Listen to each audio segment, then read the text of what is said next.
ఆత్మస్వరూపుడు, శబ్దమైన వాడు, నిరాకారుడు. అందరూ చెప్పండి. దేవుడు ఎవరమ్మా?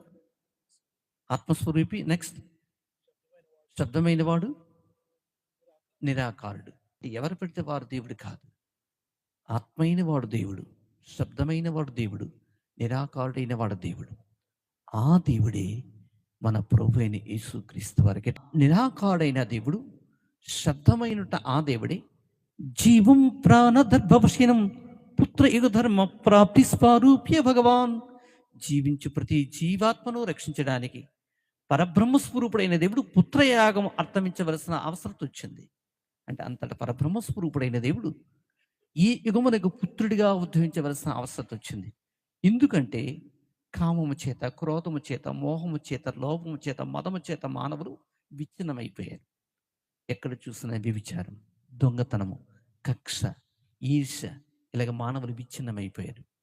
విచ్ఛిన్నమైపోతున్న మానవుల అందరినీ కూడా నీతిమంతులుగా చేయడానికి, విచ్ఛిన్నమైపోతున్న పాపిష్టి మానవ జాతిని పవిత్ర జనాంగంగా చేయడానికి, నిత్య నరకములో నిత్య మరణానికి వేదన చెందుతున్న ఈ మానవుని నిత్య సంతోషము, నిత్య సమాధానం కలుగు చేయడానికి నిరాకారుడైన దేవుడు, ఆత్మసంభూతుడైన దేవుడు, శబ్దమై ఉన్న ఆ దేవుడు, వాక్యమై ఉన్న ఆ దేవుడు కృప, సత్య సంపూర్ణుడై నీ రక్త మాంసములు ధరించుకొని యేసుక్రీస్తు అనే నరుడిగా, దైవ కుమారుడిగా ఈ లోకమునికి వచ్చిన ఏకైక నిజమైన పవిత్ర దేవుడు మన ప్రభు అయిన యేసుక్రీస్తు దేవుడు. గట్టిగా చప్పట్టుకో దేని స్తోత్రాలు.